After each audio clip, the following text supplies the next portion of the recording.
నమస్తే గురువుగారు. శ్రీమాత్రే నమః. ఈ నెలలో మేషరాశి ఎలా ఉందండి? జనవరి మాసంలో గనక చూసుకున్నట్లయితే ముందుగా మనం గ్రహస్థితిలో చూసుకున్నట్లయితే మేషరాశికి రాశిలో గురువు యొక్క సంచారం జరుగుతుందమ్మా. ఈ గురు సంచారం వల్ల ఏమిటంటే పీస్ ఆఫ్ మైండ్ ఉంటుంది, ఫస్ట్ పాయింట్ నెంబర్ 1. అదేవిధంగా గమనించుకున్నట్లయితే కాస్త ఫైనాన్షియల్ గ్రోత్ గతంతో పోల్చుకుంటే కొంతవరకు బెటర్గా ఉంటుంది. బట్ కొంచెం స్లో అవుతుంటాయి పనులు, అంతకు మించి ఏం లేదు. అదేవిధంగా సర్వసాధారణంగా వీరికి ఈ యొక్క మాసంలో సంతాన యోగము, గృహయోగము, వివాహ యోగము, ఈ 3 యోగాలు బ్రహ్మాండంగా ఉన్నాయి. కాకపోతే 6వ స్థానంలో కేతువు యొక్క సంచారం జరుగుతుంది కాబట్టి సర్వసాధారణంగా వీళ్ళ యొక్క పూర్వ కర్మ ఏదైతే ఉందో, అప్పులు ఎవరికైనా ఇవ్వడము, మధ్యవర్తిత్వం వెళ్ళడం ద్వారా ఇబ్బంది పడేటువంటి యోగంలో సహజంగా మేష లగ్నం వారు కానీ మేషరాశి వారు కానీ జన్మిస్తుంటారు. కాబట్టి వీరు ఈ యొక్క మాసంలో సహజంగా 1.5 ఇయర్ వరకు ఉంటాడు అక్కడ కేతు. ఈ 1.5 ఇయర్ కూడా ఎటువంటి ఇవి చేయకూడదు. కాకపోతే ఈ మాసంలో మరింత ప్రత్యేకంగా మధ్యవర్తిత్వం ఉండడం, అప్పులు ఇవ్వడం చేయకండి. వివాహ సంబంధాలు కుదిరేటువంటి యోగం బలంగా ఉంది. అందులో ప్రధానంగా గవర్నమెంట్ వ్యక్తులు, అంటే గవర్నమెంట్ కాంట్రాక్ట్స్ చేసేటువంటి వారు, మెడికల్ రంగాల్లో ఉన్నటువంటి వారు, గవర్నమెంట్ జాబ్స్ చేసేటువంటి వారు, police department, military, defence related ఇప్పుడు సాఫ్ట్వేర్ సైడ్ వెళ్తే కనుక అందులో మళ్ళీ ప్రొటెక్షన్ సంబంధించిన కొన్ని ఉంటాయి, సెక్యూరిటీ సర్వీసెస్ ఉంటాయి అందులో సాఫ్ట్వేర్లో కూడా. అటువంటి రంగాల్లో ఉన్నటువంటి సంబంధాలు, వివాహ సంబంధాలు కుదిరేటువంటి యోగం ఎక్కువగా కనిపిస్తుంది చూసుకున్నట్లయితే. ఇక ఈ ఉద్యోగ సంబంధించిన విషయంలో కాస్త పాపకత్తిరి, అంటే దశమ స్థానం ఏదైతే ఉందో ఇది పాపకత్తిరిలో పడింది కాబట్టి కొంచెం చేసే జాబ్లో కొంత స్ట్రెస్ అనేటువంటిది ఎక్కువగా ఉంటుంది, గుర్తుపెట్టుకోండి. ఓకే, ఇది ప్రధానంగా గుర్తుపెట్టుకుంటూ ఇక్కడ మేషరాశికి 12లో రాహు ఉన్నాడు కాబట్టి విదేశీ యోగాలు బ్రహ్మాండంగా వస్తాయి, అందులో ఎటువంటి డౌట్ లేదు. కాకపోతే భూముల మీద అప్పులు ఇచ్చేటప్పుడు లేదా అప్పులు తీసుకునేటప్పుడు కేతు 6లో ఉన్నందుకు ఈ యొక్క జాగ్రత్త వహించండి, ఖచ్చితంగా బాగుంటుంది. ఇక మీరు చేయవలసిన దేవతా ఆరాధన ఏమిటి అని చెప్పి చూసుకున్నట్లయితే ఎక్కువగా సూర్య భగవానుని చూస్తూ సుబ్రహ్మణ్యేశ్వర స్వామి యొక్క ఆరాధన కనుక చేసినట్లయితే ఖచ్చితంగా వీరికి బాగుంటుంది, అందులో ఎటువంటి సందేహం లేదు. ఒకటేంటంటే లగ్నంలో గురువు ఉన్నాడు, ఎటువంటి టెన్షన్స్ ఉన్నా, ప్రాబ్లమ్స్ ఉన్నా చాలా మటుకు షార్ట్అవుట్ అవుతాయి, అందులో ఎటువంటి సందేహం లేదు. కాకపోతే ఇక్కడ ఏంటంటే ఇక్కడ 2వ స్థానం ధనాధిపతి కాస్త బుధుడితో కలిశాడు కాబట్టి ఏదైనా బిజినెస్ లైన్స్లోకి వెళ్ళాలని అటువంటి ఆలోచనలు పెరుగుతుంటాయి. బిజినెస్ ద్వారా ఏదైనా సంపాదిస్తే బాగుండు, షేర్ మార్కెట్లోకి వెళ్తే బాగుండు, ఎందుకంటే ధనాధిపతి వీళ్ళు అష్టమంలో కూర్చున్నాడు. లేకపోతే కొంతమంది నిధుల కోసం వేటాడుతూ ఉంటారు, ఎవడో అక్కడ ఏదో ఉందని చెప్పారంటే దాని గురించి తిరుగుదాం, అటువంటి ఆలోచనలు వస్తుంటాయి. అటువంటి విషయాల్లో కొంత జాగ్రత్తగా ఉండాలి. ఇవి చేసుకుంటూ సుబ్రహ్మణ్యేశ్వర స్వామి ఆరాధన చేసుకున్నట్లయితే వీళ్ళకి అన్ని విధాలా బాగుంటుంది. అయితే గురువు గారు, మీరు ఇప్పటిదాకా గోచారం ఫలితాలు చెప్పారు కదా, సో ఇవే చూసుకోవాలా ఇంకా వేరే ఏవైనా కూడా చూసుకోవచ్చా? గోచార ఫలితాలతో పాటు మన జన్మజాతక ఫలితాలను ఉంటాయమ్మా. అంటే మనం జన్మించినప్పుడు, ఇప్పుడు మీరు జన్మించారు, మీరు జన్మించినప్పుడు ఉన్న గ్రహస్థితి అనేది ఒకటి ఉంటుంది.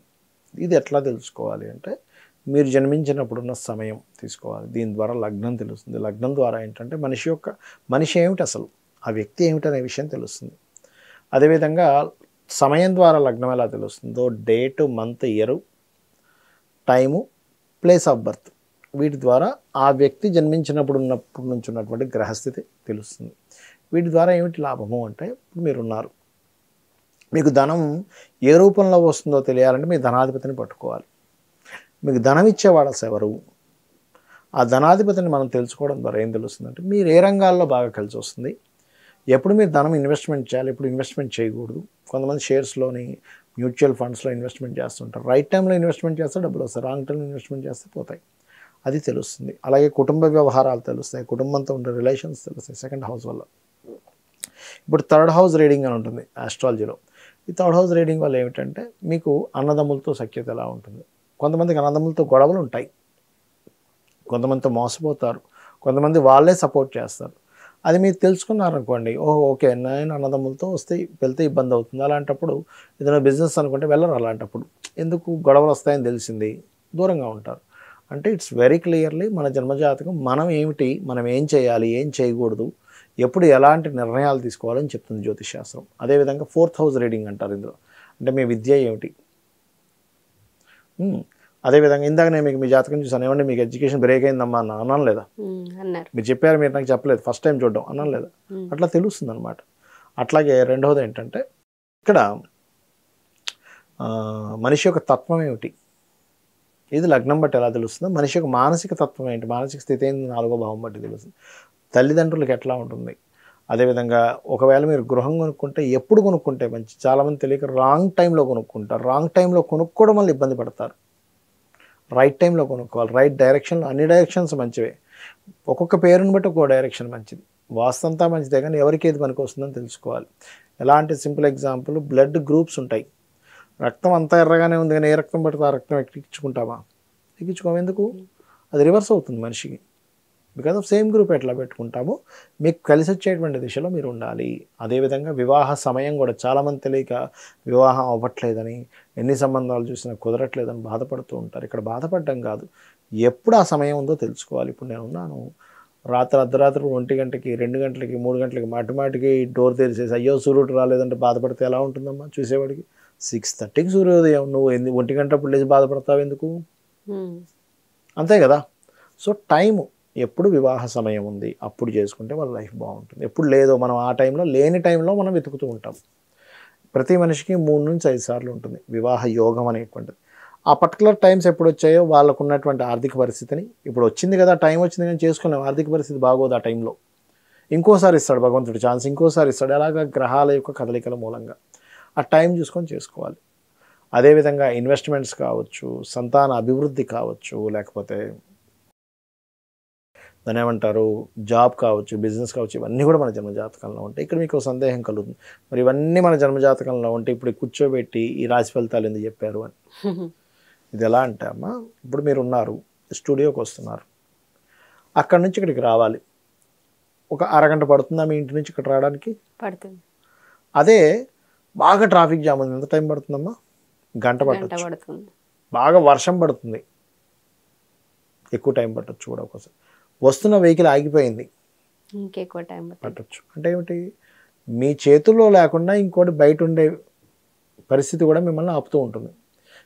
మీరు ఆరోగ్యంగానే ఉన్నారు, నడవగలరు, మాట్లాడగలరు, అంత ఆరోగ్యంగా ఉంది, ఏ ప్రాబ్లం లేదు, నేను కూర్చో యాంకరింగ్ చేయడానికి నేను రెడీగానే ఉన్నాను. కానీ వచ్చే తోవ హాఫ్ అన్ అవర్లో రావాల్సింది 1 అవర్, 1.5 అవర్, ఒక్కోసారి 45 మినిట్స్ ఎందుకు పడుతుంది? బికాజ్ ఆఫ్ మధ్యలో ఉండేటువంటి పరిస్థితి.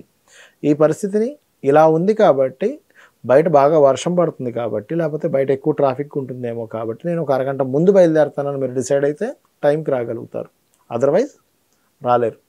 ఈ పరిస్థితే గోచారం.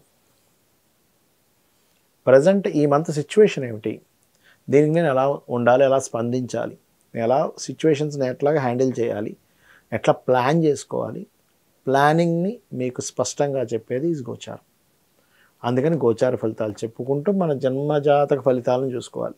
చాలామందికి జాతకము తెలియదు, గోచారం చూసుకోవడం అర్థం కాదు, వాళ్ళ డేట్ ఆఫ్ బర్త్లు తెలియవు. అప్పుడేం చేయాలి అంటే, నిత్యము ఉదయం సాయంత్రం చక్కగా లలిత కానీ విష్ణు సహస్రనామాలు కానీ చదువుకుంటూ, గోశాలకు వెళ్ళే అలవాటు ఉంటే గోశాలకు వెళ్ళి గోవులకి ఏదైనా తినిపిస్తూ, భగవంతుడిని శరణాగతి అంటారు దాన్ని. అంటే నాకు ఇవి ఏమీ తెలియవు, నీ పాదాలు నేను పట్టుకున్నాను తల్లి, నన్ను నువ్వు నడిపించు, నా పని నేను చేసుకుంటూ ఉంటా, అన్నిట్లో నేను చూసుకుంటాను, వెళ్తూ ఉంటే అమ్మవారే రక్షిస్తుందని మనకి దేవీ భాగవతంలో ఉంది. అంటే ఒక వ్యక్తి తన పూర్వజన్మ కర్మల చేత నుదుటి మీద ఒక రాత రాసుకొని వస్తాడు భూమి మీదకి. కానీ ఎప్పుడైతే అమ్మవారి భక్తులు అవుతామో, బ్రహ్మని పిలిచి వాడి నుదుట రాతని తిరిగి రాయమని చెప్తుందట అమ్మవారు. అంటే అమ్మవారి ఆరాధన అంత గొప్పది. కాబట్టి ఫైనల్గా మనం ఏం చేసినా అమ్మవారి ఆరాధన చేసుకుంటూ మన పని మన ప్రయత్నం చేసుకుంటూ వెళ్ళిపోతుండాలి, ఆగిపోకూడదు ఎక్కడా కూడా. గమ్యం ఎప్పుడు చేరుతామంటే నడుస్తూ ఉంటేనే చేరుతాం, ఆగిపోతే చేరం అనేది అర్థం చేసుకోవాలి. మీ సమయాన్ని కేటాయించి చాలా చక్కగా తెలియజేశారు. ధన్యవాదాలు గురుగారు. శ్రీమాత్రే నమః.